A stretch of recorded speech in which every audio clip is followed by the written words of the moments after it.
शर्म करो रामानुजनगर पुलिस, शर्म करो। जी हाँ, नमस्कार, मैं हूँ विकास दुबे और आप लोग देख रहे हैं मुझे टीवी 99 देश की बात मेरे न्यूज चैनल पे, वेबसाइट पे।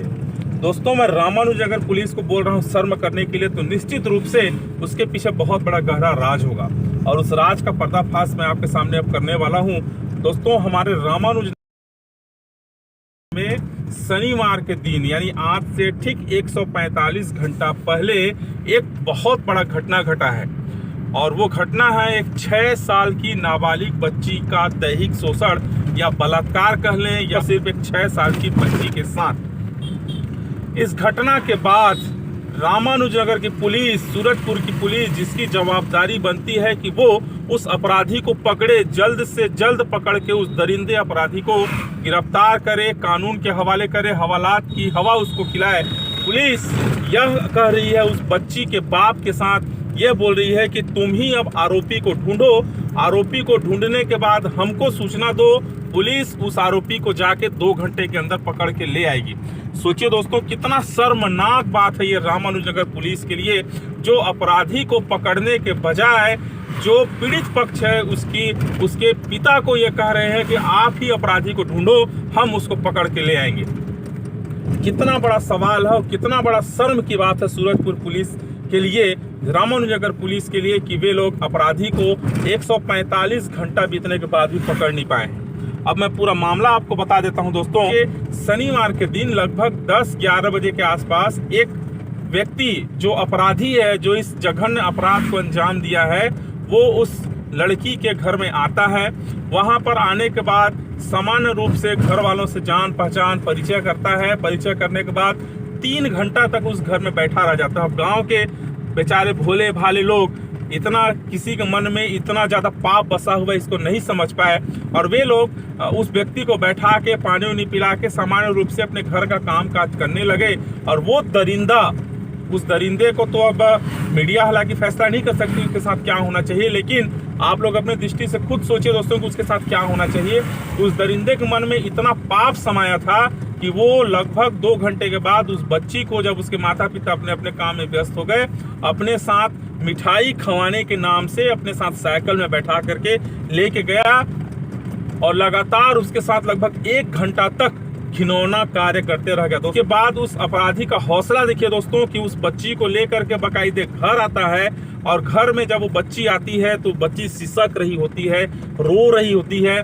जब उसके माँ बाप उस बच्ची से पूछते हैं कि तू काहे रो रही है बेटी, क्या हुआ तेरे साथ, तो वो जब ऐसा वो पूछ रही होते हैं, उसके घर वाले पूछ रहे होते हैं, वो अपराधी मौके की नजाकत को भांप लेता है और वहां से तत्काल भाग जाता है। इसके बाद जब उसके परिजनों को, वो बच्ची अपने परिजनों को जब बताती है कि मेरे साथ इस व्यक्ति ने ऐसा ऐसा किया है, तो वो बेचारे गरीब लोगों के पैरों के तले से जमीन खिसक जाती है। सोचिए दोस्तों, किसी के 6 साल की बच्ची के साथ अगर ऐसा घटनाक्रम हो तो कैसा बीतेगा उनके साथ। इसके बाद यहाँ पर उस बच्ची की दुर्दशा समाप्त नहीं होती है दोस्तों। इसके बाद आगे और क्या होता है सुन के आपको और बहुत बुरा लगने वाला है।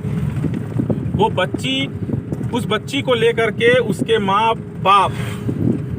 और पिताजी लेकर के पटना के अस्पताल में जाते हैं। वो बच्ची रो रही होती है। उस बच्ची का सोच लीजिए बलात्कार के बाद क्या हालत होगा 6 साल की बच्ची का, वही सब उसके साथ हुआ था।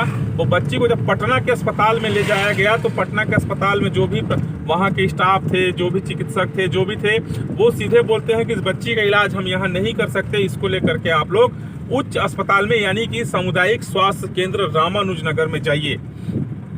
वो बच्ची को लेकर के उसके पिताजी आनन फानन में आते हैं। बच्ची का हालत बहुत गंभीर होता है। उस बच्ची को लेकर के रामानुजनगर अस्पताल में आते हैं तो रामानुजनगर अस्पताल में बजाय इलाज के उसको ये बोला जाता है कि पहले तुम FIR दर्ज करा के आओ। FIR दर्ज कराने के बाद पुलिस वाले आएंगे, पुलिस की तरफ से कागज आएगा, तब हम इस बच्ची का इलाज करेंगे। सोचिए दोस्तों, कितना बड़ा हमारे सिस्टम की लापरवाही है, कितना बड़ा यहाँ पर कोई बच्ची बलात्कार जैसे दर्द से वो गुजर रही है और उसका इलाज न करके पहले FIR का इंतजार किया जाता है। चलिए, ये भी खैर एक कानूनी प्रक्रिया है, चिकित्सक भी इसमें कुछ नहीं कर सकते क्योंकि FIR होना जरूरी था। FIR होने के बाद वो पिता, जो कि बेचारा गांव का भोला भाला सीधा साधा पिता है, वो जब वो थाना जाने की बात होती है तो वो उसके समझ में नहीं आता कि मुझे क्या करना है और वो थाना न जाके सीधे जनपद कार्यालय के पास चला जाता, क्योंकि थाना कभी वो गया नहीं था। जनपद के पास जाते जाते तक रात हो गया, तो उस दिन वो क्या पता क्या सोच के कि अब मेरा कुछ नहीं होने वाला है, वो चला गया घर। और रविवार को सुबह टाइम वो थाना पहुंचता है, थाना रामानुजनगर पहुंचता है।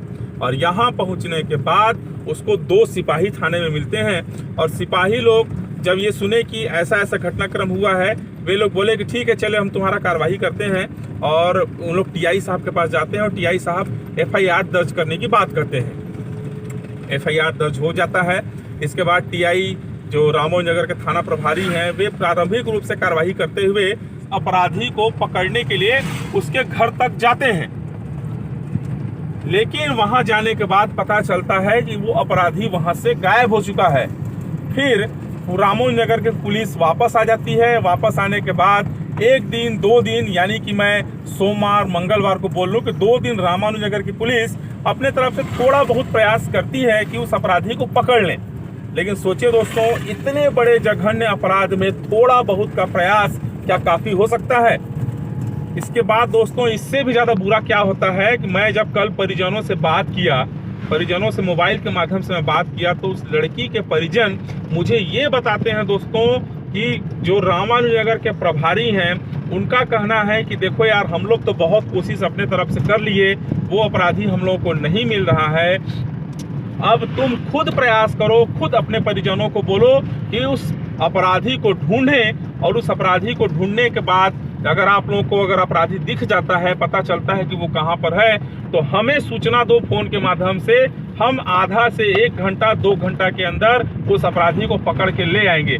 सोचिए दोस्तों, पुलिस का ऐसा गैर जिम्मेदाराना बयान, गैर जिम्मेदाराना तरीके से उस पीड़ित पक्ष के साथ ऐसा बोलना कि तुम ही अपराधी को ढूंढो, हम लोग बहुत ढूंढ लिए, और अपराधी मिल जाए तो हमें फोन करो, हम जाके पकड़ेंगे।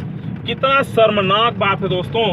पुलिस से मैं पूछना चाहता हूं कि यदि यही घटनाक्रम यदि किसी शहर के किसी बड़े घर में हुआ होता, तो क्या रामानुजनगर की पुलिस ऐसा बयान देती कि आप ही जाओ और ढूंढ के अपराधी को लेकर के आओ? वो भी इतना गंभीर प्रकरण में दोस्तों। इतना ज्यादा आपराधिक घटना होता है 6 साल की बच्ची के साथ, और रामानुजनगर की पुलिस बजाय उस अपराधी को दिन रात ढूंढने में लगाना चाहिए, वो पीड़ित पक्ष के ऊपर ही पूरा वो दारोमदार सौंप दिए कि आप ही अपराधी को ढूंढ के लाओ।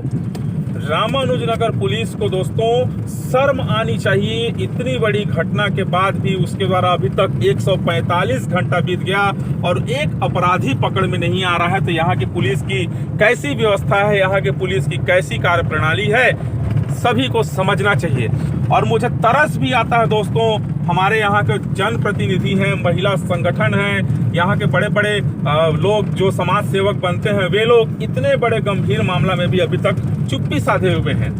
दोस्तों, कल जब मैं उस पीड़ित पक्ष के परिजन से बात किया मैं, तो उनका कहना था कि अब मीडिया के साथी ही अपनी भूमिका निभाएं और मुझे कम से कम न्याय मिलना चाहिए, इस बच्ची को न्याय मिलना चाहिए। दोस्तों, और बता दूं मैं सबसे बड़ा दिलचस्प बात कि बच्ची का स्वास्थ्य अभी तक पूरी तरीके से स्वस्थ नहीं है, ठीक नहीं है।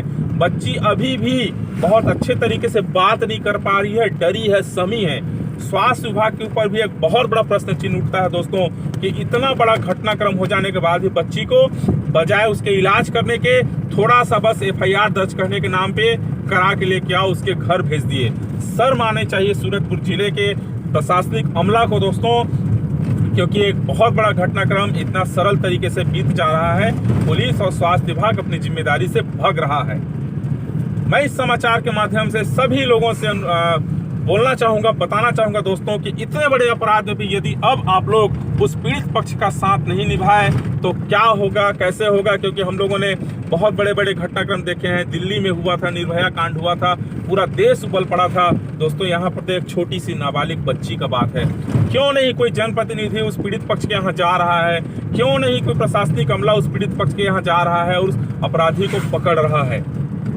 तो दोस्तों, मैं आप सभी से यही अनुरोध करूंगा कि रामानुजनगर पुलिस तत्काल इस मामले में एक्शन ले और पीड़ित पक्ष अपराधी को नहीं ढूंढेगी, रामानुजनगर पुलिस जाए और उस अपराधी को ढूंढ करके ले करके आए।